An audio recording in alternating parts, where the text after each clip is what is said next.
Hello, xylem B S സിയുടെ മറ്റൊരു HSM mathematics ക്ലാസ്സിലേക്ക് എല്ലാവർക്കും സ്വാഗതം.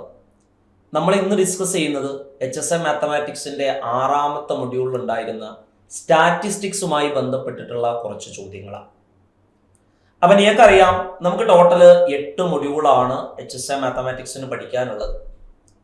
അതിൽ ആദ്യത്തെ 5 മൊഡ്യൂളുകൾ മാത്തമാറ്റിക്സുമായി ബന്ധപ്പെട്ടിട്ടുള്ളതാണ്. അതിനുശേഷം വരുന്ന 6, 7, 8 മൊഡ്യൂളുകൾ സ്റ്റാറ്റിസ്റ്റിക്സുമായി റിലേറ്റ് ചെയ്തിട്ടുള്ളത്. ഒരുപാട് കുട്ടികളെ കുഴപ്പിക്കുന്ന ഒരു ഏരിയ ആയിരുന്നു സ്റ്റാറ്റിസ്റ്റിക്സ്. സാധാരണയായിട്ട് പല രീതിയിലും മാറിയും മറിഞ്ഞൊക്കെ അതിൽ നിന്ന് HSAക്ക് ചോദ്യങ്ങൾ വരാറുണ്ട്.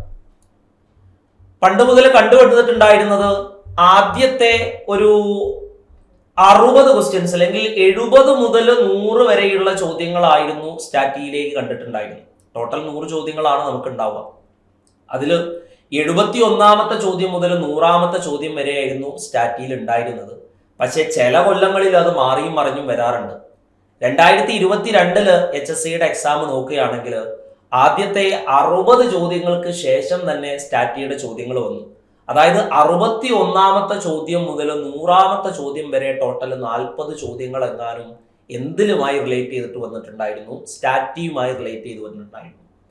അപ്പം മാത്തമാറ്റിക്സ് മാത്രം പഠിച്ചു പോയിട്ടുള്ള ഒരു കുട്ടികൾക്കാണെങ്കിൽ അവിടെ കുറച്ച് പ്രയാസം ഉണ്ടാകും. 40 മാർക്കിനൊക്കെ സ്റ്റാറ്റിയിൽ നിന്ന് വരിക എന്ന് പറഞ്ഞാൽ കുറച്ച് ബുദ്ധിമുട്ടാണ്. പക്ഷേ പിന്നീട് 2024 HSM മാത്തമാറ്റിക്സിന്റെ MCA എക്സാമുകളൊക്കെ നടത്തിയപ്പോൾ പഴയ പാറ്റേണിലേക്ക് തിരിച്ചു വന്നിട്ടുണ്ട്. 61ാമത്തെ ചോദ്യം മുതൽ അല്ലെങ്കിൽ 71ാമത്തെ ചോദ്യം മുതൽ 100ാമത്തെ ചോദ്യം വരെ 30 ക്വസ്റ്റ്യൻ എന്നുള്ള രീതിയിലേക്ക് വന്നിട്ടുണ്ട്. പക്ഷെ ഒന്നും നമുക്ക് പറയാൻ പറ്റില്ല, മാറിയും മറിഞ്ഞൊക്കെ വരാം. അപ്പൊ സ്റ്റാറ്റിയും മാത്തമാറ്റിക്സ് പഠിക്കുന്ന അതേ ഇമ്പോർട്ടൻസോട് കൂടെ തന്നെ ഈ മൊഡ്യൂളിലെ 6, 7, 8 സാധനങ്ങളായിട്ടുള്ള സ്റ്റാറ്റി നിങ്ങൾ നിർബന്ധമായിട്ടും പഠിക്കണം. അപ്പൊ സ്റ്റാറ്റിയുമായി ബന്ധപ്പെട്ടിട്ടുള്ള കുറച്ച് കാര്യങ്ങളാണ് നമ്മൾ ഇന്ന് ഇവിടെ ഡിസ്കസ് ചെയ്യുന്നത്. നമുക്ക് നോക്കാം. അതിൽ മെയിനായിട്ട് നമ്മളിപ്പോൾ ഡീൽ ചെയ്യുന്നത് കേന്ദ്ര പ്രവണത എന്താണ്, അല്ലെങ്കിൽ സെൻട്രൽ ടെൻഡൻസി എന്താണ്, അഥവാ ആവറേജ് എന്താണ് ആവറേജ് എന്നുള്ള കാര്യമൊക്കെ നമ്മൾ പറഞ്ഞിട്ടുണ്ടായിരുന്നു. ഓർമ്മയുണ്ടോ ആവോ? നന്നായിട്ട് ശ്രദ്ധിക്കുക. എന്തായിരുന്നു ആവറേജ് എന്ന് പറയുന്നത്? ഒരു ഡാറ്റ തന്നാൽ ആ ഡാറ്റയുടെ ഒരുവിധപ്പെട്ട വാല്യൂകളെല്ലാം ഒരു നിശ്ചിത വാല്യൂവിന്റെ ചുറ്റിലും ക്ലസ്റ്റർ ചെയ്യാനുള്ള ഒരു ടെൻഡൻസി ഉണ്ടായിരിക്കും. ആ ടെൻഡൻസിക്കാണ് നമ്മൾ ഡാറ്റയുടെ സെൻട്രൽ ടെൻഡൻസി എന്ന് വിളിക്കുന്നത്. ആ ടെൻഡൻസിയെ നമ്മൾ വിളിക്കുന്ന പേരാണ് ഡാറ്റയുടെ സെൻട്രൽ ടെൻഡൻസി എന്ന് വിളിക്കുന്നത്. അപ്പോൾ ഒരു ഡാറ്റ എടുക്കുകയാണെങ്കിൽ, അതായത് നമ്മൾ ഒരു സ്റ്റാറ്റിസ്റ്റിക്കൽ ഇൻവെസ്റ്റിഗേഷൻ നടത്താനുള്ള ഒരു ഡാറ്റ എടുക്കുകയാണെങ്കിൽ ആ ഡാറ്റയിലുള്ള വാല്യൂസിന് ഒരു പെർട്ടിക്കുലർ ടെൻഡൻസി ഉണ്ട്. എന്താണ് ആ ടെൻഡൻസി എന്ന് വെച്ചാൽ, ആ ഡാറ്റകളെല്ലാം അതിന്റെ ഏകദേശം സെൻട്രൽ വരുന്ന ഒരു വാല്യൂസിന്റെ അടുത്ത് ക്ലസ്റ്റർ ചെയ്യുന്ന രീതിയിലേക്ക് വരാം. അതായത് സെൻട്രലിനോട് അടുക്കുന്ന രീതിയിലാണ് അതിന്റെ ഒരുവിധപ്പെട്ട ഡാറ്റകളൊക്കെ വരിക. ഇതിനെ നമ്മൾ വിളിക്കുന്ന പേരാണ് central tendency of the data.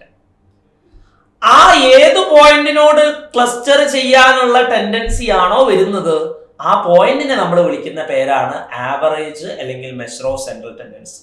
Example ആയിട്ട് നോക്കുകയാണെങ്കിൽ ഇവിടെ ഒരു സ്റ്റാറ്റിസ്റ്റിക്കൽ ഡാറ്റ തന്നിട്ടുണ്ട്. നിങ്ങൾക്ക് നോക്കിയാൽ മനസ്സിലായിരിക്കും, ഏകദേശം ഈ 12, 13 റേഞ്ചിലാണ്, അല്ലെങ്കിൽ 45ന്റെയും 55ന്റെയും ഇടക്കുള്ള റേഞ്ചിലാണ് മോസ്റ്റ് ഓഫ് ദ വാല്യൂസും ക്ലസ്റ്റർ ചെയ്ത് കിടക്കുന്നത്. അതാണ് പറഞ്ഞത്, ഒരു ഡാറ്റയ്ക്ക് എപ്പോഴും അതിന്റെ സെൻട്രലുള്ള ഒരു വാല്യൂമായിട്ട് അല്ലെങ്കിൽ അതിനോട് അടുത്ത് ക്ലസ്റ്റർ ചെയ്യാനുള്ള ഒരു ടെൻഡൻസി ഉണ്ടായിരിക്കും. എക്സാമ്പിൾ ആയിട്ട് കണ്ടോളൂ. മറ്റൊരു എക്സാമ്പിൾ നോക്കുകയാണെങ്കിൽ കണ്ടോ, 40 മുതൽ 59ന്റെയും ഇടയിലുള്ള വാല്യൂസിന്റെ ഇടയിലാണ് ഈ ടോട്ടൽ വാല്യൂസ് എല്ലാം കൂടെ ഒരുമിച്ച് വരുന്നത്. അപ്പോൾ ആ ഒരു നിശ്ചിത സംഖ്യ, അതായത് ഈ ടോട്ടൽ മറ്റെല്ലാ വാല്യൂസും ഇതിന്റെ ചുറ്റും ഒതുങ്ങിക്കൂടുന്ന രീതിയിൽ വരുന്ന ആ നിശ്ചിത സംഖ്യയാണ് നമ്മൾ ഡാറ്റയുടെ ആവറേജ് ആയിട്ട് എടുക്കുക. ആ ആവറേജ് വെച്ചിട്ടാണ് നമ്മൾ ഡാറ്റയെ പിന്നെന്ത് ചെയ്യുക, റെപ്രസെന്റ് ചെയ്യുക. ആ നമ്പറാണ് ഡാറ്റയുടെ റെപ്രസെന്റേഷൻ. ഫോർ എക്സാമ്പിൾ ആയിട്ട് പറയുകയാണെങ്കിൽ, ഒരു ക്ലാസ്സിലെ ഒരു 20 കുട്ടികൾക്ക് പരീക്ഷ നടത്തി, 20 കുട്ടികളുടെയും മാർക്ക് കിട്ടി. പുറത്തു നിന്നുള്ള ഒരാൾ വന്നിട്ട് നിങ്ങളുടെ ക്ലാസ്സിലെ കുട്ടികളുടെ മാർക്ക് എത്രയാന്ന് ചോദിച്ചാൽ നിങ്ങൾ 20 കുട്ടികളുടെയും മാർക്കല്ല പറയാ, അതിന് പകരമായിട്ട് ആ 20 കുട്ടികളെയും റെപ്രസെന്റ് ചെയ്യുന്ന ഒരു മാർക്ക് പറയും. അതിനു വേണ്ടിയിട്ട് നമ്മൾ അതിന്റെ ശരാശരി കണ്ടാൽ മതി. നമ്മൾ പറയും ആവറേജ് ഒരു 50 മാർക്ക് ഉണ്ട് എന്ന് പറയും. അപ്പൊ ആവറേജ് അല്ലെങ്കിൽ മെഷർ ഓഫ് സെൻട്രൽ ടെൻഡൻസി കാണാനുള്ള കുറച്ച് പോർഷൻസ് നമുക്ക് എവിടെ വരുന്നുണ്ട്, HSAക്ക് വരുന്നുണ്ട്. നിങ്ങൾക്ക് അറിയായിരിക്കും പല ടൈപ്പിലുള്ള ആവറേജുകൾ ഉണ്ട്. നമുക്ക് മെയിൻ ആയിട്ട് പഠിക്കാനുള്ളത് മാധ്യം, മധ്യാങ്കം, മോഡ്, ജാമിതീയ മാധ്യം, സന്തുലിത മാധ്യം എന്നീ പറയുന്ന സാധനങ്ങളാണ്. അതിൽ മാധ്യത്തെ കുറിച്ചിട്ടുള്ള കുറച്ച് കാര്യങ്ങൾ നമുക്കൊന്ന് പറയാം. മാധ്യം അഥവാ അരിത്തമെറ്റിക് മീൻ. മാധ്യം എങ്ങനെയാ കാണുക എന്നുള്ള കാര്യം നിങ്ങൾക്കറിയാം. നിങ്ങൾ പണ്ട് മുതൽ പഠിച്ച ശരാശരിയുടെ മെത്തേഡ് തന്നെ പ്രാപ്താംഗങ്ങളുടെ തുക ബൈ പ്രാപ്താംഗങ്ങളുടെ എണ്ണം, അതായത് വാല്യൂസ് കൂട്ടുക, എത്ര എണ്ണം ഉണ്ടോ അതുകൊണ്ട് ഡിവൈഡ് ചെയ്യും. അപ്പൊ മാധ്യം അഥവാ അരിത്തമെറ്റിക് മീൻ എന്ന് പറയുന്ന ശരാശരി ആവറേജ് കാണുന്നത് എങ്ങനെയെന്നാ പറയുന്നത്. ഞാൻ പറഞ്ഞു പല ആവറേജുകളെ കുറിച്ച് നമുക്ക് പഠിക്കാനുണ്ട്. അതിൽ ആദ്യം പഠിക്കാനുള്ള ആവറേജ് ആണ് മാധ്യം അഥവാ അരിത്തമെറ്റിക് മീൻ. മാധ്യം അഥവാ അരിത്തമെറ്റിക് മീൻ എങ്ങനെയാണ് കണ്ടെത്തുക? എത്ര നമ്പറുകൾ ഉണ്ടോ അതെല്ലാം കൂടെ കൂട്ടുക, എത്ര എണ്ണം ഉണ്ടോ അതുകൊണ്ട് ഡിവൈഡ് ചെയ്താൽ നമുക്ക് മാധ്യം അരിത്തമെറ്റിക് മീൻ കിട്ടും. മാധ്യത്തിനെ നമ്മൾ സാധാരണയായിട്ട് റെപ്രസെന്റ് ചെയ്യാറുള്ളത് എക്സ് ബാർ എന്ന് പറയുന്ന ലെറ്റർ ഉപയോഗിച്ചിട്ടാണ്. മാധ്യം അല്ലെങ്കിൽ അരിത്തമെറ്റിക് മീൻ എന്ന് പറയുന്ന ചിഹ്നം നമ്മൾ റെപ്രസെന്റ് ചെയ്യാറുള്ളത്. അപ്പൊ ചുരുക്കി പറഞ്ഞാൽ എക്സ് ബാർ എന്ന് പറഞ്ഞാൽ x1 x2 എക്സെട്ര xn എന്ന് പറയുന്ന കുറച്ച് സംഖ്യകളുടെ അരിത്തമെറ്റിക് മീന്, മാധ്യം എന്ന് പറഞ്ഞാൽ ആ സംഖ്യകളെല്ലാം കൂടെ കൂട്ടുക, എത്ര എണ്ണം ഉണ്ടോ അതുകൊണ്ട് ഡിവൈഡ് ചെയ്താൽ മതി. ആ സംഖ്യകളെല്ലാം കൂടെ കൂട്ടുക എന്ന് പറഞ്ഞാൽ x1 plus x2 plus x3 plus etcetera plus xn കൂട്ടുക, എത്ര എണ്ണം ഉണ്ട്, n ആണ്, അതുകൊണ്ട് ഡിവൈഡ് ചെയ്യുക. അതുകൊണ്ട് എക്സ് ബാറിനെ നമ്മൾ ഇങ്ങനെ ഒരു നൊട്ടേഷൻ കൊടുക്കാറുണ്ട്, സിഗ്മ എക്സ് ബൈ എൻ. ഈ സിഗ്മ എന്ന് പറയുന്ന നൊട്ടേഷൻ കൊടുക്കാറുള്ളത് സമ്മേഷനാണ്. സിഗ്മ എക്സ് എന്ന് പറഞ്ഞാൽ എക്സ് ഇങ്ങനെ കൂട്ടി കൂട്ടി കൂട്ടി പോവുക എന്നാണ് അതിന്റെ മീനിങ് വരുന്നത്. അപ്പൊ സിഗ്മ എക്സ് എന്ന് പറഞ്ഞാൽ x1 plus x2 plus etcetera plus xn, അതിന് നമ്മൾ കൊടുക്കുന്ന നൊട്ടേഷൻ ആണ് സിഗ്മ എക്സ്. അപ്പൊ ചുരുക്കി പറഞ്ഞാൽ ഒരു ഡാറ്റയുടെ മാധ്യം അഥവാ ശരാശരി അല്ലെങ്കിൽ അരിത്തമെറ്റിക് മീൻ എന്ന് പറഞ്ഞാൽ സിഗ്മ എക്സ് ബൈ എൻ ആണ്. അതിന്റെ നൊട്ടേഷൻ എക്സ് ബാർ. എക്സാമ്പിൾ നോക്കാം. വാർഷിക പരീക്ഷയിൽ അമ്മുവിന് കണക്ക്, സയൻസ്, മലയാളം, ഹിന്ദി, ഇംഗ്ലീഷ് എന്നീ വിഷയങ്ങൾക്ക് കിട്ടിയ മാർക്കുകൾ യഥാക്രമം 32, 45, 50, 28, 40 എന്നിവയാണ്. എങ്കിൽ അമ്മുവിന് കിട്ടിയ ശരാശരി മാർക്ക് എത്ര? വെറും ശരാശരി എന്ന് പറഞ്ഞാൽ നമുക്ക് എന്ത് കണ്ടെത്തിയാൽ മതി? അരിത്തമെറ്റിക് മീൻ അല്ലെങ്കിൽ മാധ്യം കണ്ടെത്തിയാൽ മതി. Representation X bar. X bar എങ്ങനെയാ കാണുക? Sigma X divided by N ചെയ്താൽ മതി. സിഗ്മ എക്സ് എന്ന് പറഞ്ഞാൽ എന്താ? എക്സുകളെല്ലാം കൂട്ടുക. എക്സുകളെല്ലാം കൂട്ടുക എന്ന് പറഞ്ഞാൽ 32, 45, 50, 28, 40 കൂട്ടുക. കൂട്ടി നോക്കാം. 32, 28 കൂട്ടിയ 60 ആയി. 60, 40, 100, 150, 150, 150, 45, 195 ആണ് സിഗ്മ എക്സ് കിട്ടുന്നത്. ഡിവൈഡഡ് ബൈ എൻ എന്ന് പറഞ്ഞാൽ എത്ര എണ്ണം ഉണ്ട്? 1, 2, 3, 4, 5 എണ്ണം ഉള്ളത്. 195 ഹരിക്കണം 5 എത്രയാ? 245. അപ്പൊ 195 39 ആണ്. Option C is the right answer. Idea കിട്ടിയോ? ഇനി നമുക്ക് മെയിൻ ആയിട്ട് പറയാനുള്ളത്, നമുക്ക് HSAക്ക് ചോദ്യം വരിക ഇതിന്റെ അരിത്തമെറ്റിക് മീനിന്റെ അല്ലെങ്കിൽ മാധ്യത്തിന്റെ പ്രത്യേകതകൾ അനുസരിച്ച്. അതായത് മാധ്യത്തിന്റെ മാത്തമാറ്റിക്കൽ പ്രോപ്പർട്ടീസ്, ഗണിത പ്രത്യേകതകൾ എന്തൊക്കെയാണ് എന്നുള്ള കാര്യം നിങ്ങളൊന്ന് അറിയണം. നോക്കിക്കോളൂ. അതിൽ ഒന്നാമത്താണ് ഏറ്റവും ഇമ്പോർട്ടന്റ് ആയിട്ടുള്ള കാര്യം. മാധ്യത്തിൽ നിന്നും എല്ലാ വിലകൾക്കുമുള്ള അന്തരങ്ങളുടെ തുക എല്ലായ്പ്പോഴും 0 ആയിരിക്കും. അതായത് sigma X minus X bar which is always 0 ആയിരിക്കും. അത് അങ്ങനെ പറഞ്ഞാൽ ചിലപ്പോൾ നിങ്ങൾക്ക് മനസ്സിലാവില്ല. എക്സാമ്പിൾ പറയാം, അപ്പൊ നിങ്ങൾക്ക് കാര്യം മനസ്സിലാവും. അപ്പൊ ഞാൻ കുറച്ച് വാല്യൂസ് എടുത്തു. xi എന്ന് പറയുന്ന വാല്യൂസ് ഞാൻ എടുക്കുന്നത് എങ്ങനെയാണെന്ന് വിചാരിക്കണം. ഒരു 2 എടുത്തു, 3 എടുത്തു, 7 എടുത്തു, ഒരു 5 എടുത്തു, 8 എടുത്തു. ഇത്രയും വാല്യൂസ് എടുത്തതെന്ന് വിചാരിക്കുക. 2, 3, 7, 5, 8. ഞാൻ ആദ്യം ഇതിന്റെ മാധ്യം എക്സ് ബാർ കാണുന്നു. എക്സ് ബാർ എന്ന് പറഞ്ഞാൽ സിഗ്മ എക്സ് ബൈ എൻ ആണ്. സിഗ്മ എക്സ് എന്ന് പറഞ്ഞാൽ ഇതെല്ലാം കൂടെ കൂട്ടണം. 2, 3, 5, 5, 10, 10, 7, 17, 17, 8, 25 ഡിവൈഡഡ് ബൈ എത്ര എണ്ണം ഉണ്ട്? 5 എണ്ണം. Therefore എക്സ് ബാർ എന്ന് പറഞ്ഞാൽ 5. അപ്പൊ എനിക്ക് കുറച്ച് ഡാറ്റ കിട്ടിയിട്ടുണ്ട്. xi എന്ന് പറഞ്ഞാൽ 2, 3, 7, 5, 8.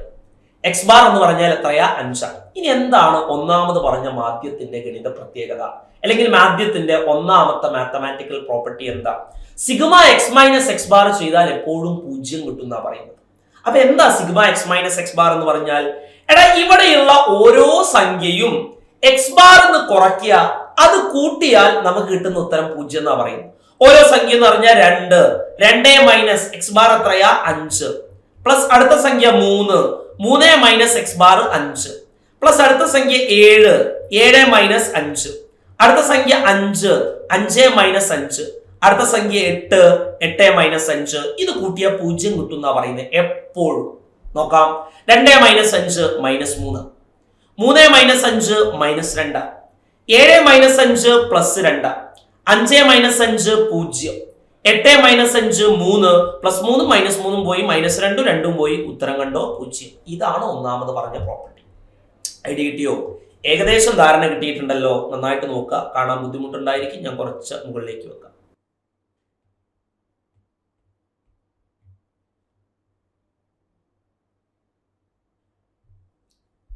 ഓക്കെ, അപ്പൊ ഇതാണ് ഒന്നാമത് പറഞ്ഞ സാധനം. ഇനി വായിച്ചു നോക്ക്, നിങ്ങൾക്ക് മനസ്സിലായിരിക്കും. മാധ്യത്തിൽ നിന്നും എല്ലാ വിലകൾക്കുമുള്ള അന്തരങ്ങളുടെ തുക എല്ലായ്പ്പോഴും 0 അതായത് ആ ഡാറ്റയിലെ വിലകൾ ഓരോന്നിൽ നിന്നും മാധ്യം, average, arithmetic mean, x bar കുറയ്ക്കുക. എന്നിട്ട് അതെല്ലാം കൂടെ കൂട്ടിയാൽ ഏത് ഡാറ്റയ്ക്കും 0 ഉത്തരം കിട്ടുക എന്നാ പറഞ്ഞത്. രണ്ടാമത്തെ പ്രോപ്പർട്ടി നോക്കാം. ഒരു ഡാറ്റയിലെ പ്രാപ്താങ്കങ്ങളുടെ അന്തരങ്ങളുടെ വർഗങ്ങളുടെ തുക എപ്പോഴും കുറവാകുന്നത് മാധ്യത്തിൽ നിന്നും അന്തരങ്ങൾ എടുക്കുമ്പോഴാണ്. അപ്പൊ പറയുന്നത് എന്താ? Sigma X minus A whole സ്ക്വയറിന്റെ ഏറ്റവും കുറഞ്ഞ വില സ്വീകരിക്കുന്നത് a equal to X bar ആകുമ്പോഴാണ് എന്നാണ് അവിടെ പറയുന്നത്. എന്താ അതിന്റെ മീനിങ്? ആലോചിക്കുക. Sigma X minus A whole square ഏറ്റവും കുറഞ്ഞ വില സ്വീകരിക്കുന്നത് a equal to X bar ആകുമ്പോഴാണെന്നാണ് അവിടെ പറഞ്ഞിട്ടുള്ളത്. എന്താ? ഇതേ പരിപാടി എടുത്ത് എക്സാമ്പിൾ പറഞ്ഞാൽ മനസ്സിലാകും. എക്സൈകൾ ഞാൻ എടുത്തു, നേരത്തെ എടുത്ത് തന്നെ എടുക്കാം. ആരാടാ? 2 3 7 5 8 എടുത്തു. 2 3 7 5 8 എടുത്തു. എക്സ് ബാർ നമ്മൾ നേരത്തെ കണ്ടതാണ് 5. നമ്മളോട് പറഞ്ഞത് ഓരോ വാല്യൂവിൽ നിന്നും ഇവിടുത്തെ വാല്യൂസ് കുറയ്ക്കുക. എ കുറയ്ക്കുക, സ്ക്വയർ എടുക്കുക. അടുത്ത നമ്പർ കുറയ്ക്കുക, സ്ക്വയർ എടുക്കുക. അടുത്ത നമ്പർ കുറയ്ക്കുക, അതിന്റെ സ്ക്വയറുകൾ കൂട്ടുക. അങ്ങനെ കൂട്ടുമ്പോൾ ഏറ്റവും കുറഞ്ഞ വില വരിക A equal to X bar ആകുമ്പോഴാണ്. കിട്ടാൻ ബുദ്ധിമുട്ടാണ്, ഞാൻ പറയാം, ശ്രദ്ധിച്ചു. അത് ഞാൻ എ എന്ന് പറയുന്നത് അവിടുത്തെ ഒരു വില എടുത്തു 2. എന്നിട്ട് ഞാൻ sigma X minus A whole square എന്ന് പറഞ്ഞാൽ sigma X minus 2 whole square കാണും. എന്താ സിഗ്മ എക്സ് മൈനസ് 2? ഓരോന്നിന്നും 2 കുറയ്ക്കുക, അതിന്റെ സ്ക്വയർ എടുക്കുക. നോക്കാം. ആദ്യം 2 മൈനസ് 2 സ്ക്വയർ, അടുത്തത് 3 മൈനസ് 2 സ്ക്വയർ, അടുത്തത് 7 മൈനസ് 2 സ്ക്വയർ, അടുത്തത് 5 മൈനസ് 2 സ്ക്വയർ, അടുത്തത് 8 മൈനസ് 2 സ്ക്വയർ. എത്ര കിട്ടുക? 2 minus 2 0 square 0, 3 minus 2 1 square 1, 7 minus 2 5 square 25, 5 minus 2 3 square 9, 8 minus 2 എത്രയാ? 6 സ്ക്വയർ 36. ഇതെല്ലാം കൂടെ കൂട്ടിയാൽ എത്രയാ കിട്ടുക? 25ഉം 9ഉം 36ഉം കൂട്ടിയാൽ എത്രയാ കിട്ടുക? നോക്കാം. 36ഉം 9ഉം 45 കിട്ടുന്നുണ്ട്. 45ഉം 5ഉം 50ഉം 20ഉം 70 71 എന്നല്ലേ കിട്ടുക? ഇവിടെ 71 എന്ന് കിട്ടുന്നുണ്ട്. റെഡി ആയിട്ടുണ്ടെന്ന് വിചാരിക്കുന്നു. അടുത്തത് എ ഈക്വൽ ടു 2ന് പകരം ഞാൻ 3 എടുത്തു. 3 എടുത്തിട്ട് ചെയ്യുമ്പോൾ sigma X minus 3 whole square എന്താ കിട്ടുക? നോക്കാം. 2 മൈനസ് 3 മൈനസ് 1ന്റെ സ്ക്വയർ 1, 3 മൈനസ് 3 0ന്റെ സ്ക്വയർ 0, 7 മൈനസ് 3 4ന്റെ സ്ക്വയർ 16, 5 മൈനസ് 3 2ന്റെ സ്ക്വയർ 4, 8 മൈനസ് 3 5ന്റെ സ്ക്വയർ 25. അപ്പൊ 1ഉം 0ഉം 16ഉം 4ഉം 25ഉം കൂട്ടിയാൽ 46 കിട്ടട്ടോ. നോക്കാം. 16ഉം 4ഉം 20, 20ഉം 25ഉം 45ഉം 1ഉം 46. ശരി, അവിടെ 46 കിട്ടുക. എ ഈക്വൽ ടു 7 എടുക്കാം. എ ഈക്വൽ ടു 7 എടുത്തിട്ട് sigma X minus 7 whole square കണ്ടു നോക്കാം. എന്താ കിട്ടുക? 2 മൈനസ് 7 മൈനസ് 5ന്റെ സ്ക്വയർ 25, 3 മൈനസ് 7 മൈനസ് 4ന്റെ square 14, 7 minus 7 0 square 0, 5 minus 7 minus 2ന്റെ സ്ക്വയർ 4, 8 മൈനസ് 7 1ന്റെ സ്ക്വയർ 1. അവിടെയും കൂട്ടിയാൽ കിട്ടുക 46. അടുത്ത എ ഈക്വൽ ടു 5 എടുക്കാം. 5 എന്ന് പറഞ്ഞാൽ എക്സ് ബാർ ആണ്. അപ്പൊ sigma X minus X bar whole square 5 square, 2 minus 5 minus 3ന്റെ സ്ക്വയർ 9, 3 മൈനസ് 5 മൈനസ് 2ന്റെ സ്ക്വയർ 4, 7 മൈനസ് 5 2ന്റെ സ്ക്വയർ എത്രയാ? 4, 5 മൈനസ് 5 0ന്റെ സ്ക്വയർ 0, 8 മൈനസ് 5 3ന്റെ സ്ക്വയർ 9. കിട്ടുന്നത് 9 4 4 9 കിട്ടുന്നുണ്ട്. എത്രയാ? 4 4 8, 9 9 18, 18 8 എത്രയാ? 26 എന്ന് കിട്ടുന്നുണ്ട്. ലാസ്റ്റ് എ ഈക്വൽ ടു 8 ഇട്ട് കൊടുത്തു. Sigma X minus 8 whole square ചെയ്തു നോക്കാം. എന്താ? 8 മൈനസ് 2 അല്ലെങ്കിൽ 2 മൈനസ് 8 മൈനസ് 6 സ്ക്വയർ 36,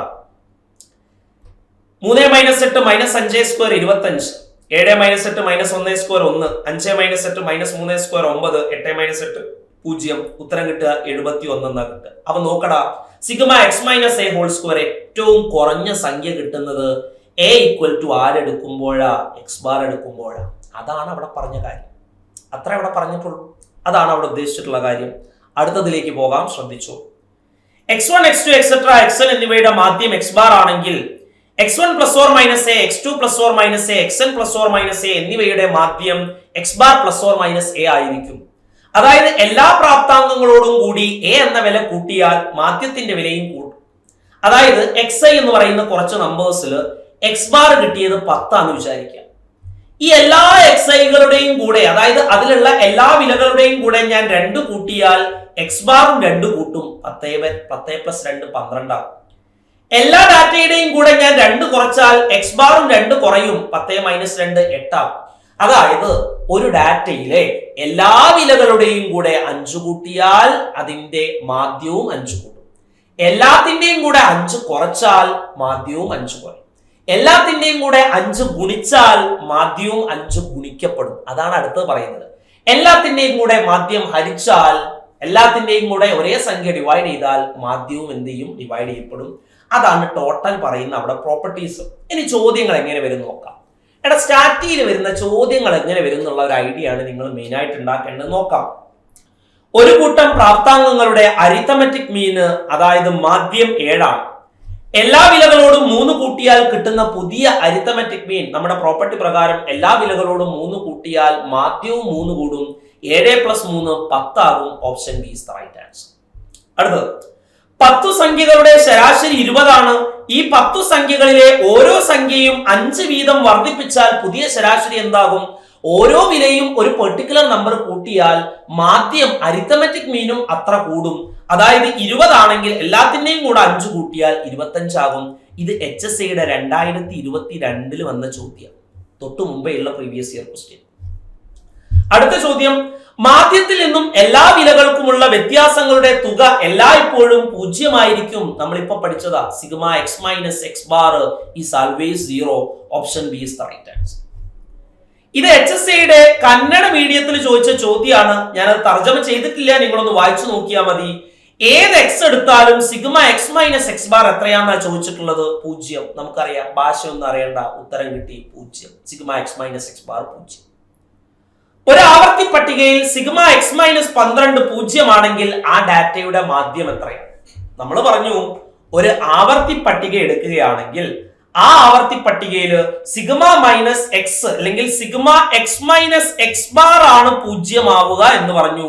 അപ്പൊ എക്സ് ബാർ എന്ന് പറഞ്ഞാൽ ഇവിടെ എത്രയായിരിക്കും? 12. നമ്മളോട് ചോദിച്ചത് ഡാറ്റയുടെ മാധ്യമാണ്. അപ്പൊ ഡാറ്റയുടെ മാധ്യം 12. എക്സ് ബാർ ഈക്വൽ ടു 28 ആണെങ്കിൽ താഴെ പറയുന്നവയിൽ ഏറ്റവും കുറവ് ഏതായിരിക്കും? നമ്മൾ പറഞ്ഞു, sigma X minus A whole സ്ക്വയറിൽ ഏറ്റവും കുറവ് വരിക A equal to X bar ആകുമ്പോഴാ. അപ്പൊ sigma X minus 28 whole square ആയിരിക്കും കൂട്ടത്തിൽ ഏറ്റവും ചെറുത് വരിക. Option 1 is the right answer. 10 വിലകളുടെ 15 എന്ന സംഖ്യയിൽ നിന്നുള്ള വ്യതിയാനങ്ങളുടെ തുക 25 ആണെങ്കിൽ ഡാറ്റയുടെ മാധ്യം എത്രയാ? അത് കുറച്ച് ചോദ്യം, നന്നായിട്ട് ശ്രദ്ധിക്കുക. എടാ, 10 വിലകളുണ്ട്. അപ്പൊ n 10. 15 എന്ന സംഖ്യയിൽ നിന്നുള്ള വ്യതിയാനങ്ങളുടെ തുക, അതായത് സിഗ്മ എക്സ് മൈനസ് 15, അത് എത്രയാണ്? 25. നമുക്ക് കാണേണ്ടത് ഡാറ്റയുടെ മാധ്യം. അപ്പൊ ഐഡിയ ഉണ്ട്, ശ്രദ്ധിച്ചോ. ഞാൻ എന്ത് ചെയ്യുന്നു? ഇതിന്റെ 2 സൈഡിലും n കൊണ്ട് ഡിവൈഡ് ചെയ്യുന്നു. അപ്പൊ എനിക്ക് എങ്ങനെ കിട്ടുക? മുകളില് sigma X minus sigma 15 divided by n എന്ന് കിട്ടുന്നുണ്ട്, which is equal to 25/n. ഇത് സ്പ്ലിറ്റ് ചെയ്യുമ്പോൾ sigma X by n minus sigma 15/n which is equal to 25/n എന്ന് കിട്ടുന്നുണ്ട്. സിഗ്മ എക്സ് ബൈ n എന്ന് പറഞ്ഞാൽ എക്സ് ബാർ നേരത്തെ കണ്ടു. മൈനസ് സിഗ്മ 15 എന്ന് പറഞ്ഞാൽ എന്താ? സിഗ്മ 15 എന്ന് പറഞ്ഞാൽ 15 plus 15 plus 15 plus 15 15 plus 15 plus 15 n പ്രാവശ്യം കൂട്ടുക. അപ്പൊ അവിടെ കിട്ടുക 15n ഡിവൈഡഡ് ബൈ n എന്ന് കിട്ടും. ഈ എന്നും എന്നും വെട്ടിപ്പോകും. Equal to 25/n. That is x bar minus 15 സമം 25/n എത്രയാണ്? 10. therefore എക്സ് ബാർ സമം മൈനസ് 15 അങ്ങോട്ട് പോകുമ്പോൾ 25/10 എന്ന് പറഞ്ഞാൽ 2.5, മൈനസ് 15 അങ്ങോട്ട് പോകുമ്പോൾ പ്ലസ് 15. therefore എക്സ് ബാർ സമം 15 പ്ലസ് 2.5 17 എന്ന് കിട്ടും. അത് വരുന്ന ഓപ്ഷൻ ആരാ? Option A is right answer. ചെയ്ത രീതി മനസ്സിലായോ? അപ്പൊ ഇത്രയൊക്കെയാണ് നമുക്ക് വരാൻ സാധ്യതയുള്ള ചോദ്യങ്ങൾ. ബാക്കിയുള്ള കാര്യങ്ങളൊക്കെ നമുക്ക് അടുത്ത വീഡിയോയിൽ ചെയ്യാം. അപ്പൊ നമ്മൾ നിർത്തുന്നു. Thank you.